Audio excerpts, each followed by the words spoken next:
Hello, good afternoon, good evening, good morning, wherever you are in the world. Welcome to the Business Brunch live on LinkedIn and everywhere else possible, I think, across YouTube, Facebook groups, you name it. So wherever you're watching this from, we do say hello and welcome you to the show. For those of you who stumbled across this by accident and thinking, what's this about? What are you going to do today? We are your working from home team. We're here to help you connect with others, learn some stuff and evolve in this rather interesting time we all seem to be living in at the moment. And actually, if you'd been with us 5 minutes ago, which you couldn't have been because we were backstage, we were having a good old chinwag about how tricky things are right now and the need for resilience and to be the best of the best, because only the best are going to survive what is coming up, which is rather tricky. But anyway, let's not start with doom and gloom. What we do is we say hello, we have a quick check-in, see what we've been up to this weekend. What have you been up to this weekend? So do say hello to us. Let us know where you're connecting in from. And also, if you're open to connecting with other people on the group, the more you know, the more people you know, the better.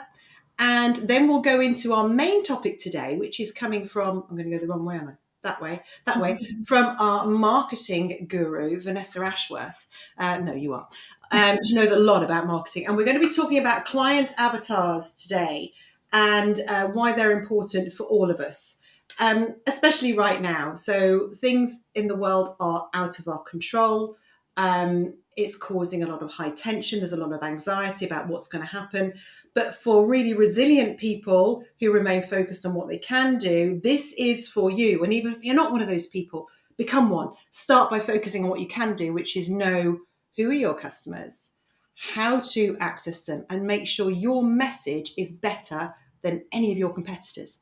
And that's what we're looking at today, isn't it, Vanessa? I think that's absolutely it. Yes. Marvellous. I was listening.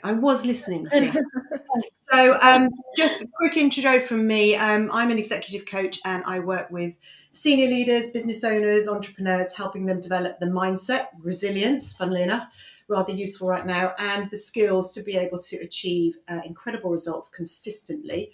A little brief overview of me. I shall hand over to Vanessa and Melinda to introduce themselves, but while we're doing that, also say hi in the chat.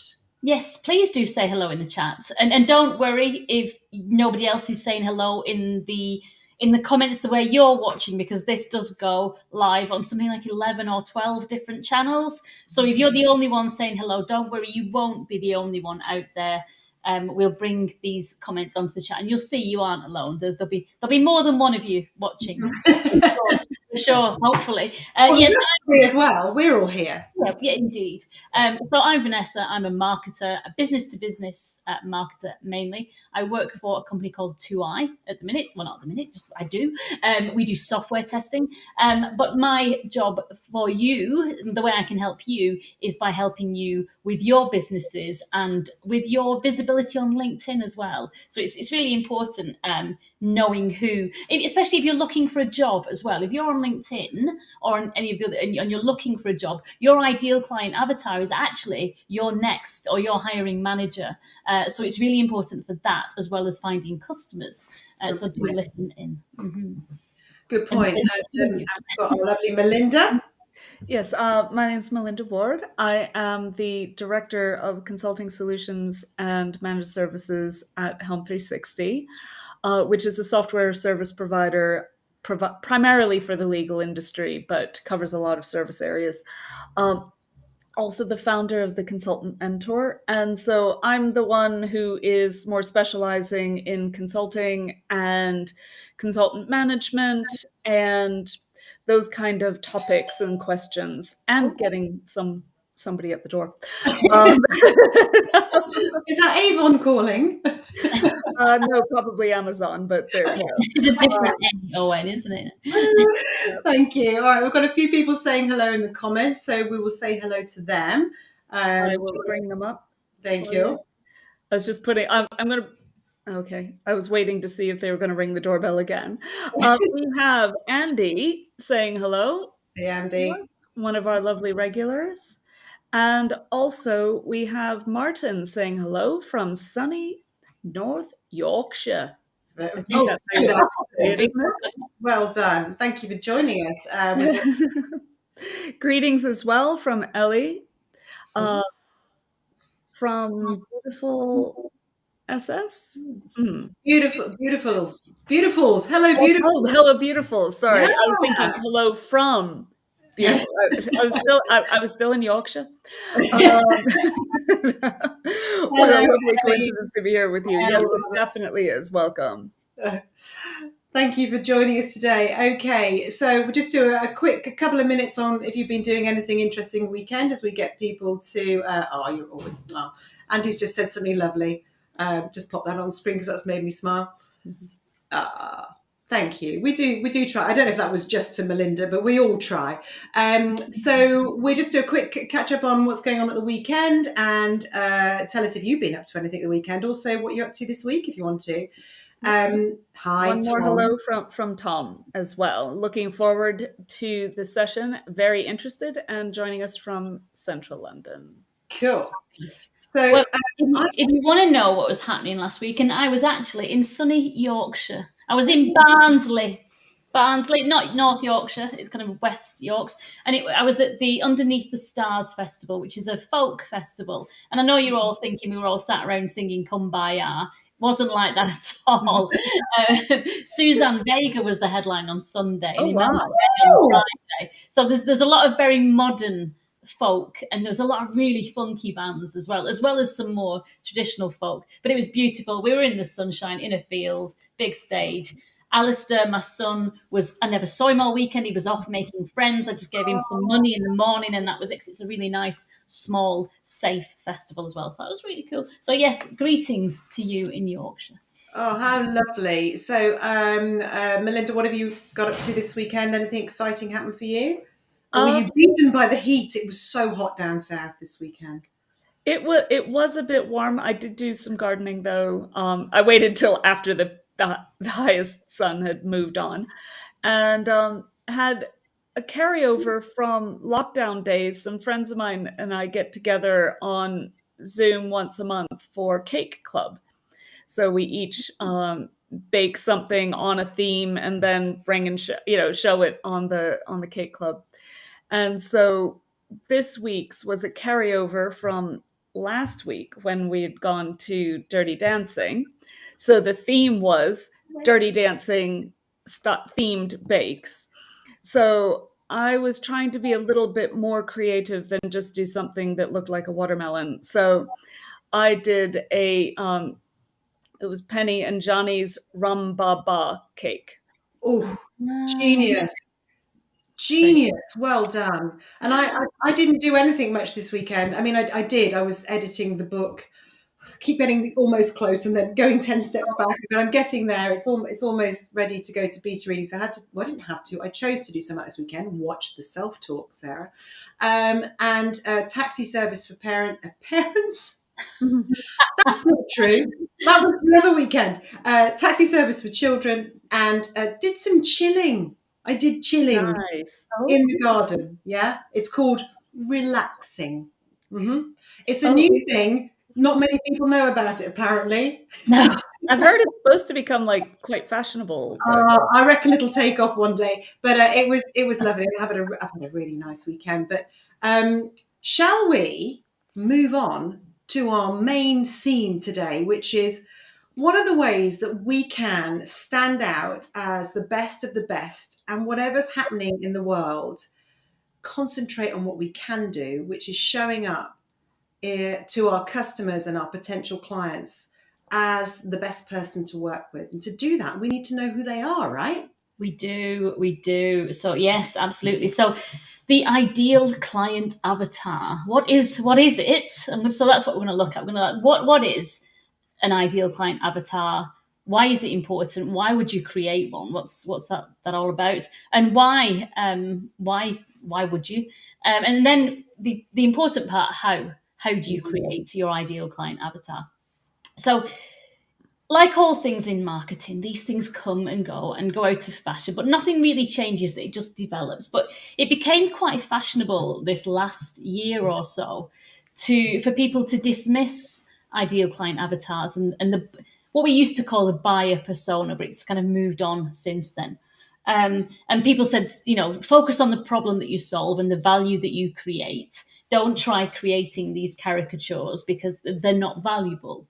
But you've got to focus on the value you bring, because everyone's different, and we're all individuals. And they're absolutely right. But that doesn't help you when you're creating your marketing messaging and targeting to your consumer and creating your products as well. It's not helpful at all. And if you go with that idea and you just throw lots of mud against a wall, then either you're not going to resonate with anybody, or you'll resonate with lots of people, but they won't be your ideal client, and you'll waste so much time trying to pick out people who could be your client or should be your client. So can I ask you a question? Because I recently got into this, and I knew I could have been focusing more on who my real clients are, but I was doing slinging mud at the wall. And the reason I was doing it, and I think the reason a lot of people do it, is we believe that by slinging a lot of mud, we'll get more clients in. And that just isn't true, is it? No, actually, what we do is dilute the story. Yeah. I mean, it's like, you could just say, for example, in your headline on LinkedIn that you're a coach. Mm. And then lots of people will think, oh, I need a coach. Mm-hmm. and you might think that you'd get lots of inquiries for that. But if you say that you are a coach for women who do this, who do that, then those people, if that is your niche, would then say, oh, you're a specialist in that. Then I need to come to you. You're not a generalist. You can really help me. Because no one, and this is the whole thing, isn't it? No one gives a damn about what you do. No. No one gives a damn. People give a damn about what you can do for me. Mm-hmm. And that's it, isn't it? And the whole value of getting into your ideal client's head is that it stops you from saying, I'm this, I'm that, I can do this, and helps you to say what you can do for that client. Mm-hmm. And that, I mean, that's the biggest thing, isn't it? Because as marketers, we kind of might assume that our customers are just like us, but that isn't true. And also, whilst we're focusing very much, I'm just thinking about the mindset behind this as well. Whilst we're focusing on us and what we do, our energy's all in the wrong place. It's all about us and me. Actually, It should be all about you. Yeah. And what I'm offering to you. So it's a real mindset shift, often stuck because we're in fear mode of, oh, I've got to prove. So if you're in that, then there's a bit of work you could be doing on your own mindset, I would imagine, seeing as I do a lot of this with clients, is around why are you thinking like that? What do you really think your value is? But I digress. Sorry. Yeah. There's so many links to all of this, though, aren't there? Yeah, we've got a couple comments that have come in. Oops, didn't mean to star that. I meant to show it. We've got greetings from Gary saying it's great to be back. And Andy has said, client quality is a difficult lesson to learn. I guess it's a lot easier to learn the lesson than to be taught it. Okay. And one more greeting from Wagi. Wagi's back in the house with us. Okay. I was thinking. Sorry, Melinda, you go. I was going to say, Vanessa, I think what you're saying too, and this topic, it's relevant not just for businesses, but for people who are looking to make a change, perhaps in their jobs and whatnot. The job market's quite hot right now. Mm-hmm. But so many people would say, oh, I don't want to potentially eliminate or not sell to a potential employer. I want to appeal to everybody. But the problem is by in trying to appeal to everybody, you often appeal to nobody. Yeah. And it might be okay, but not great. And everybody right now is looking for the unicorns in their particular industry. And you can only be the unicorn and recognized as the unicorn if you have this ideal avatar in mind. Isn't that? Absolutely. Yeah. I mean, by niching, you don't necessarily push everyone else away. People who are close to that niche will recognize themselves and say, well, I like actually what that person's saying. That resonates with me on a different level. I'm going to ask you anyway.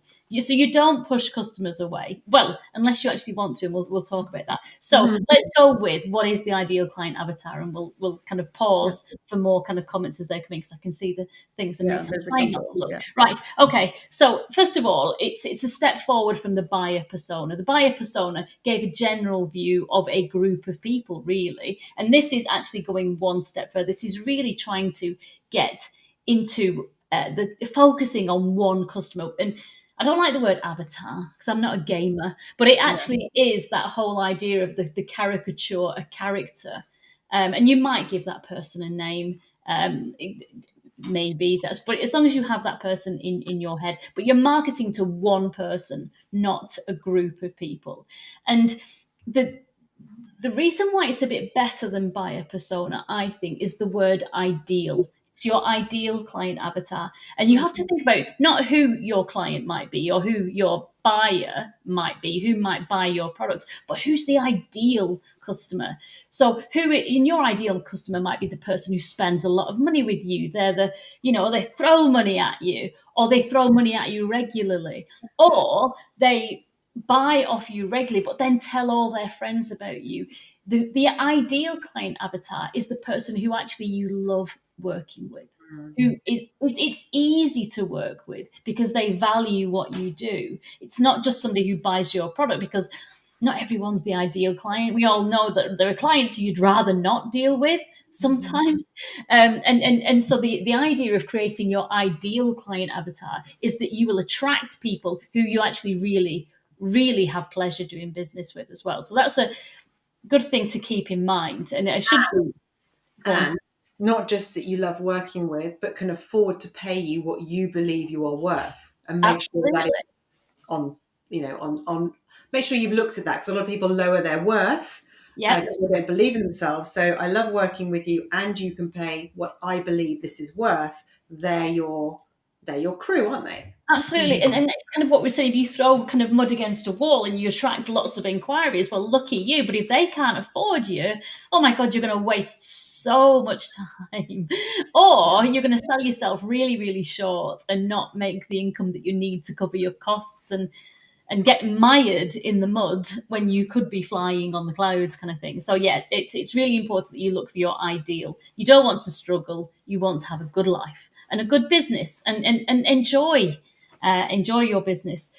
So now let's look at why we should. Do you want to go into comments before we go on to why create? Sure. Just quick. Wagi replied to Sarah on expert versus coach. And we've got kind of a longer one, but I think relevant, but rather relevant, from Andy, saying it's a painful lesson to learn that connection with the client isn't great after investing in that relationship.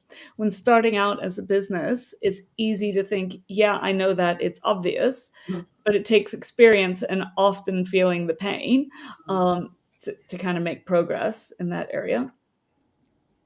Yeah. And I think it's absolutely right. It's telling someone it's important, and then actually experiencing that it's important. The one way you've experienced it is always going to have the biggest impact. I think that's where Andy's coming from. But also be interesting to know from anyone listening, what do you do? Are you focused on your ideal client, or are you chucking mud at walls, or a little bit in between? Be interesting to see what's going on. Yeah. Yeah, Wagi is saying also ask who is the ideal coach avatar for the client, which is, I guess, if you're looking for a coach, you need to, instead of just looking at all of the coaches, do the reverse. Who is your ideal coach? Just start with me and then work your way back. It's fine. Exactly. I'll save you loads of time. Tom is asking if specialism is a key, finding new clients with similar values, and the right mix of work for medium to long-term contracts. Too often the short-term financial gain drives this, in my opinion, which I think, yeah, it's easy to go for the quick money, isn't it? And he's saying this is from the perspective of an independent management consultant. I suppose only you can decide whether specialism is the key. But I think if if you can pinpoint what truly makes you happy and that ideal client that you truly like to work with, it's that whole ikigai thing, isn't it? Of finding that sweet spot. But I think thinking about who your ideal client avatar is will drive you into the kind of business that you love and that pays you what you need to earn, and kind of knowing that value. But so let's go into that. Why? Just before you do, can I just say I've always loved Andy. He's my favourite. You're a wonderful man with a very sensible head on your shoulders. That's all I'm going to say. Listen to Andy. Listen to Andy. There we go. Excellent. But you're only the ideal coach for somebody, so for not everyone, as we were saying. Oh, sure, don't ruin it. Okay, so we've already said that why would you create an ideal client avatar? And we said already it's to attract clients, the right clients who are the right fit for you. But that's the big picture. But it's also how to, by identifying your ideal client avatar, you'll be able to identify more easily what your value proposition is to them, what messages are really going to resonate with them. It will also help you to build your value proposition and your messages, understand what images, what your branding should look like, what will resonate with them, what would they like. It will help you to decide where to put that message. If you know your ideal client avatar and you know that they're active on LinkedIn, then you don't need to waste time if they're not going to be active on TikTok or reading the Daily Mail or whatever that is. So know your client avatar in order to get the right messages that resonate and to put those messages where your client will find them. It will also help you to define that customer journey, to take them from A to Z. So once you've dropped your message where they will find it, you can build then, knowing your ideal client, what else do they need to know to become your customer? What journey can you put them on? What information do you need to provide to them so that they can kind of choose you? It's also really important for the actual products and services that you offer. Knowing your ideal client avatar and really digging deep can help you to say, maybe you need to tweak your offering slightly to really give them what they need. It will help you to develop new products and new services once you understand their needs better as well. So it's great for new product development as well. Yeah, it helps to identify pipeline priorities, because I find sometimes the development teams in a software organization, let's say, they want to prioritize like the fun and sexy stuff. Oh, we can put AI in this, we can do that, we can do this other thing. But maybe the client's like, yeah, that's cool, but what we really want is this boring report that we really need. Yeah. And okay, the developers may not think that that's a high priority, but for the clients, it is, and that can be a deciding factor in whether they spend the money. So Absolutely. It's getting that perspective to not just be seduced by the fashion of the time and internal influences. It's being more aware of the external as well, isn't it? Absolutely, yeah. I mean, I used to work in engineering, and the engineers love to develop new products. I mean, they're innovative guys. They want to solve problems, but they would often solve problems that perhaps didn't exist. Or maybe they existed a bit, but nobody had the money to pay for. So it's really important that your ideal client guides your business and what it is you provide. Absolutely. Vanessa, just before you jump on, I don't think we're going to cover this today, but it's a plea, can we sometime, is you said when you know who they are and you can start talking to them wherever those messages go, you've then got this series of messages and information that helps bring them to you rather than having to sell. That I think people really struggle with. I know I do. I mean, what are those messages? You're not covering that today, are you? No, we've looked at we've looked at the customer journey before to think about developing. Well, maybe we can look back and we can talk about this at the end, because over the holiday period, maybe that's one that we can replay whilst we're away. Actually, we are going to be coming back live on the 5th. We get the next 3 weeks. We're away and we're doing stuff, so we're having a bit of a break. But we're going to be sharing with you our top 3 previous shows, and one of them, therefore, therefore might be the customer journey. Might be that, yeah. Right. Yeah. Okay. So the other thing that knowing your ideal client avatar is, we've already said creating that value proposition and the messages, but it's a great sense check. As we've said for products, stopping everybody getting inventive. Hang on a minute, calm down. But also when you're all here on LinkedIn, I think most of our commenters are on LinkedIn. So you're creating content for LinkedIn, and it's a great sense check to say, okay, before I post that, will this resonate with my ideal client, or will it turn them away from me? There's the value, do you want to go viral, or do you actually want to convert customers? Because those two posts aren't usually the same. So there might be a strategy with LinkedIn. You might want to go viral and post. Everyone loves a vulnerable post, don't they? Everyone loves that kind of baring your soul kind of moment. They're really popular on LinkedIn. But what will your ideal customer think about it?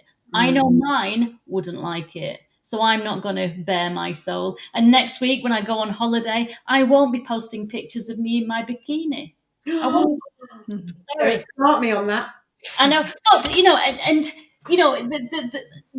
it depends who your ideal client avatar is. If you are a middle-aged woman and you're marketing yourselves to other middle-aged women, and it's all about stepping into your power, and everybody is a beach body, and I am going to show myself as my true self, and people will, and other women might celebrate that and say, yes, I want that kind of strength and confidence. That might resonate, but not for me, because that's not my ideal client avatar. That somebody seeing a picture of me in a bikini, doesn't matter what it looks like, but they're going to think, I don't respect you for that. and so it's and the same with vulnerability. It might mean that it goes viral, but is it really going to get you customers, or is it going to turn people away? So the intent is really important, and I think the ones that we're talking about are there purely to push numbers because they've got things to promote, and actually it's a viral business that will make that person money. Whereas, it's each to their own, isn't it? Absolutely. And you might, if you're thinking about setting up your own business in the future, you might think, now I'm going to go viral now and do this because I need to build up my connections. I need to build up my reach. And then maybe a few months down the line, you might clean up your profile and your posts because you want to hide that stuff, but you've got the reach now, and now you're going to start being more targeted to your ideal client avatar. It's a strategy. But many people who create on LinkedIn will tell you that the posts that reach thousands of people don't often convert. No. The ones that they think didn't work at all, that reached 300 people, 400 people, 500, they're the ones that brought in the inquiries. So you might want to mix and match it, but sense check always. Will my ideal client avatar unfollow me because of this post? Will it resonate with them? And it can help you as well, because you ignore that this is not Facebook brigade. You don't have to worry about that at all. You need to think, will it resonate with my ideal client? For example, I do personal posts. You'll often see some of my older videos. I'm walking through the woods talking about marketing whilst also looking for mushrooms. And you might think, well, where does that sit with your ideal client avatar? But my ideal client avatar is a middle-aged, middle-class person, usually male, has a family, works hard during the week, gets out into nature at weekend.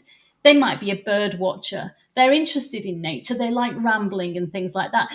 They probably aren't into mushroom foraging themselves, but they'll think, well, that's interesting. She's into nature and she knows about nature. She knows about marketing. This is interesting. This is quirky. I might want to pick up the phone and have a conversation with her. So again, thinking about your ideal avatar and their life in and out of work will help guide your content. But we'll come to how to create the ideal client avatar in a minute. But the other thing I want to say about why create one is what we've kind of almost said. By creating your ideal client avatar, you will also learn who is not your ideal client. And so there might be something in your messaging where you can actually turn away people who won't be a good fit as well. So that's an interesting way to Yeah. think about it as well. Careful with that one, because you don't want to seem to be wanting to push people away, but there are kind of obviously subtle ways of saying that this message is for these people, but it's not for those. So That makes sense. I'm thinking about some of the messaging that I have in mind, which is I work with high achievers. It doesn't mean that I don't respect anyone who isn't a high achiever or isn't looking for the next thing. But actually, my thing is working with people who want to go up, up, up, up. If you want to stay static, I'm not the coach for you, because that's not what I love doing. So it's back to what I love and what I'm good at and what my purpose is all about. So yeah, it effectively, if people say, well, I don't want to grow. I don't have a growth mindset. I just want to figure out what's going on now. That's for someone else. Yeah. Makes perfect sense. Very good. Because like again, you could help somebody doing that, but it wouldn't fill your heart with joy, would it? So, it's not where I will excel, because I don't love doing that. Yeah. And it doesn't match my values either and what I want to do. So yeah, makes sense. Good. Are there any other comments before we go into, because we'll go into next how to create the ideal client avatar? Okay, there's just one from Muggy. So he's saying that the ideal client, that is, means that I deal with the client to get win-win status. Yeah. So it's who he wants to deal with, who he wants to do business with. Yeah. Ideal. Very good. Play on words. Oh, wait, before you go on. Hold on, my favourite person's commenting. Let's go to Andy. Andy is weighing in, saying it feels like strengthening a business relationship with common personal values. Conversely, where the personal values are in conflict, it's a sign that the business relationship may not be ideal. Oh, absolutely. Yeah, of course I'm going to agree with Andy, because he's my very well said. But he's absolutely spot on. You think about you being out mushroom picking. It isn't about that. It's about your vivaciousness. It's about your friendliness. It's about your energy. And if there's not a match of energy, if people want someone much quieter who isn't going to hula hoop while talking, because you've done that too. Then of course, you don't hula hoop. Don't want to do don't go with Vanessa if you don't like hula hooping. But the point is, you don't want to be with people that don't match your energy. Not that we can't flex our behaviours to fit in, but if we can find somewhere where we're able to be us more naturally more of the time, we're going to be happier and healthier, less anxiety, less stress. Boom, it's a better fit. There we go. Good. Right. So how do you create your ideal client avatar? And obviously it's easier if you've got an ideal client already, because you can build the picture of that person. And as you're kind of filling, and you kind of make assumptions along the way, obviously. But if you've got an ideal client, you can then have a chat with them and fill in the gaps and find out more. And then when you market to your ideal client avatar, you will attract people who look like that. But if you don't have someone already, you're going to have to work on assumptions. And as you collect them, you can then dig deeper and start asking more questions. But I think, especially if you're B2B, okay, start with the bigger picture. But even if you're marketing to entrepreneurs, again, think about the business first and then move to the actual client, the actual person. So think about the sector the business is in, the size, the turnover, the location. Then think about the company's goals. Does the company want sales growth, profit growth, new clients? Think about their goals.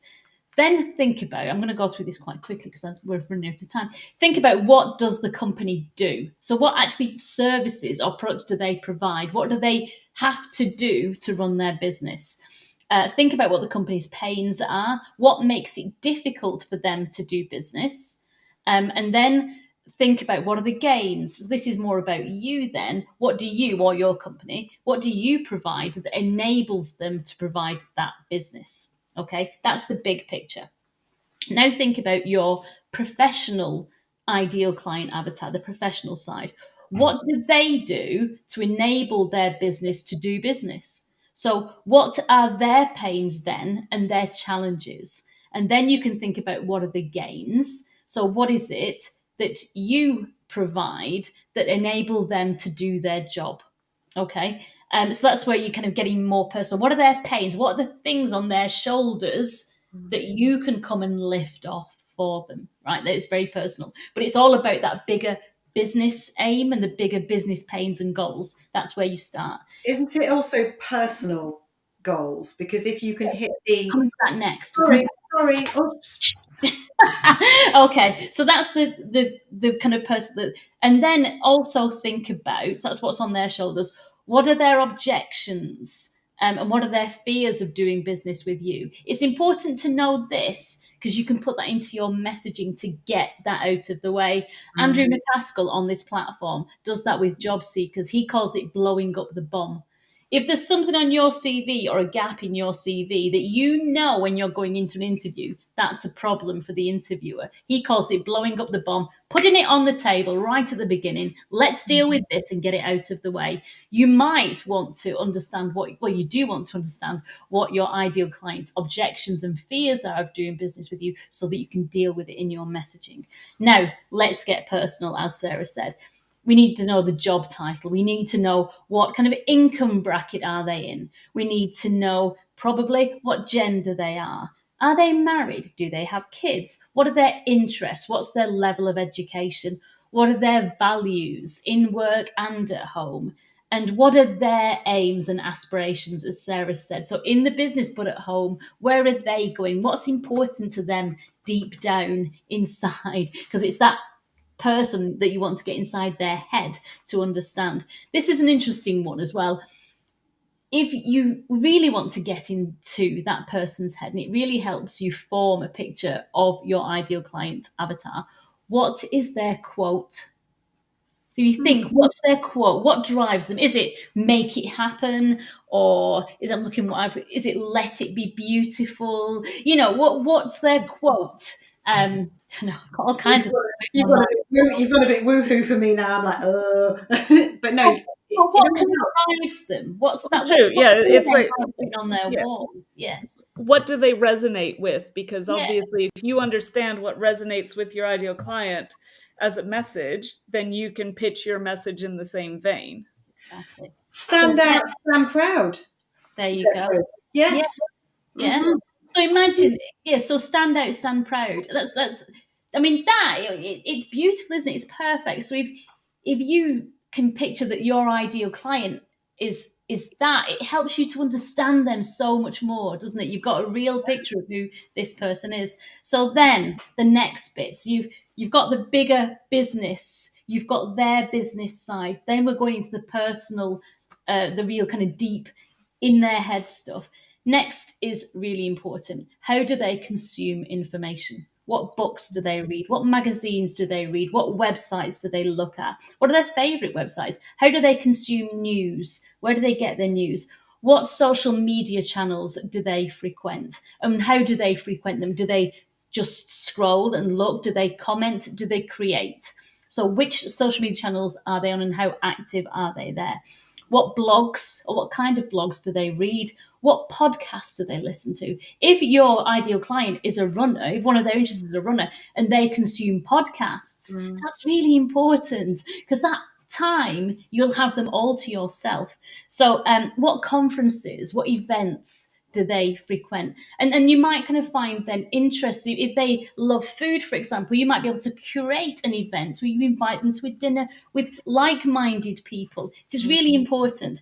So then who do they listen to or who do they consume information from as people? Who are their influencers, gurus, the industry spoke people, the thought leaders? Who do they listen to? That's all important. So imagine if you know. While the dog's barking, can we just say hi to Danny? Yes, sure. Let the dog finish doing its thing. Hi, Danny. Hi, Danny. We missed you too. And of course, you need to go and look at Danny's profile to see this on there. Happy bees make tasty honey. Fabulous, right? The dog's calmed down. It was the postman, but can you imagine if you know your ideal client avatar so well that you create a podcast where the title of their podcast is Stand Out and Stand Proud? It's their quote. if in the write-up for that podcast, you're talking about the values, their aims and their aspirations, and you're talking about the challenges that they have.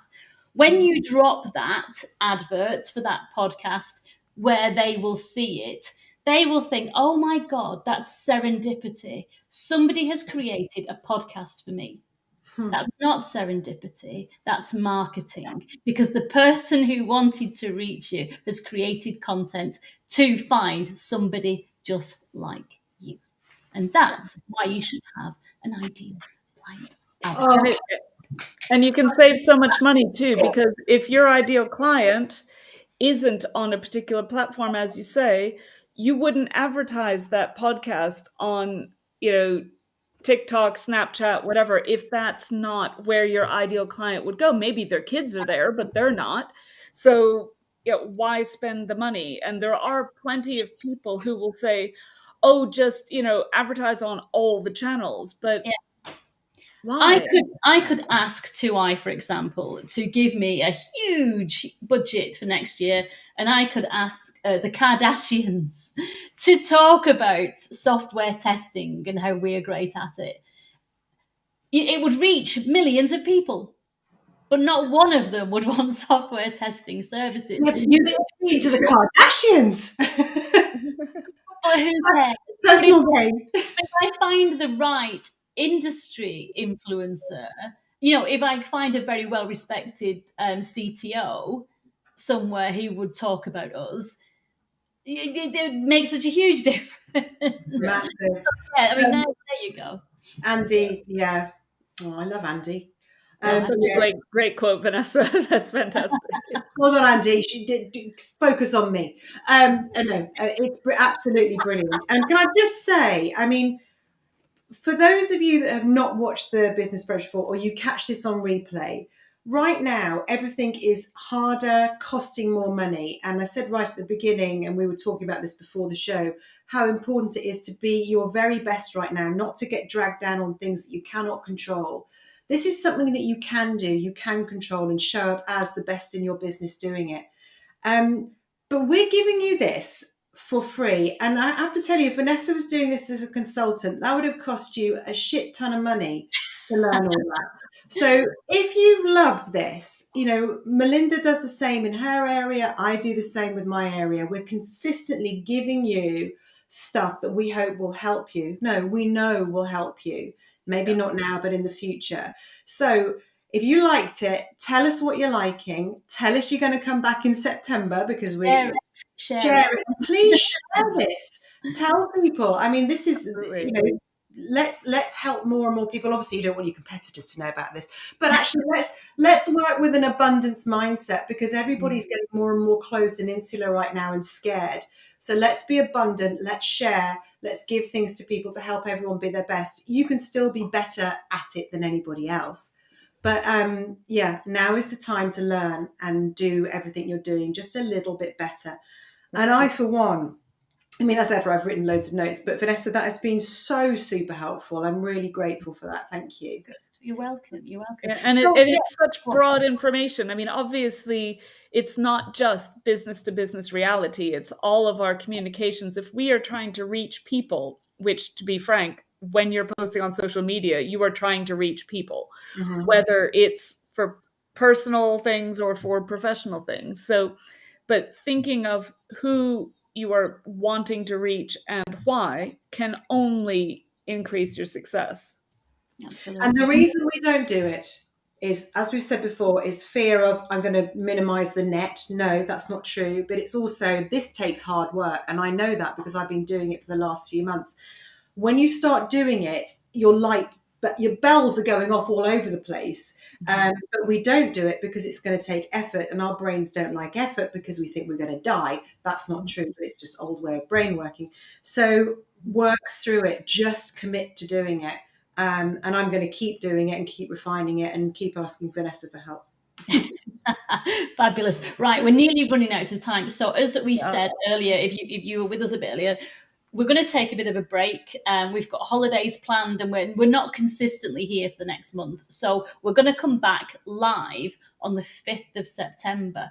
What we will do in the meantime, at the same time, we'll play some of our past business brunches. So if there are any that you missed that you'd love to see or that you'd like to hear again, do let us know. But we will try and find like the best, what Sarah thinks is the best mindset session that she's did. I'll try and find the best marketing session that I have done so far. Melinda is going to find the best consultant strategy session as well. But if you have anything in particular that you might want to stress, or maybe we will do, because it came up in conversation, the customer journey map one. I'm not sure. I'll have to find. But also we'll look at what's most relevant for now. You know, what are the what are the pains of Andy? You know, what does he need right now? Let's look at our customers sort of, or our clients sort of joining this show, and what do they need right now. Let us know what else you want to cover. This is your show for you.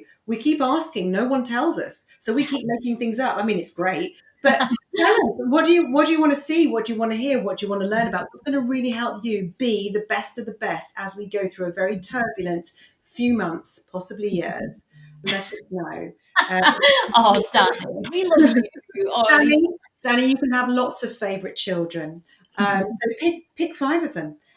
Just give us a list. So how far back do your show recordings go? November last year. November last year. We started. So we're nearly at a year. We're going to do something for our birthday, a big celebration. And I did moot the idea with the ladies that we'd go live on a road show, and they weren't sure. But I'm going to talk about that again. So would you want us to do a road show? Say yes. Look after yourselves, everyone. Thank you for joining us. Vanessa, you've been amazing. Yes, thank you. Amazing comment wrangling.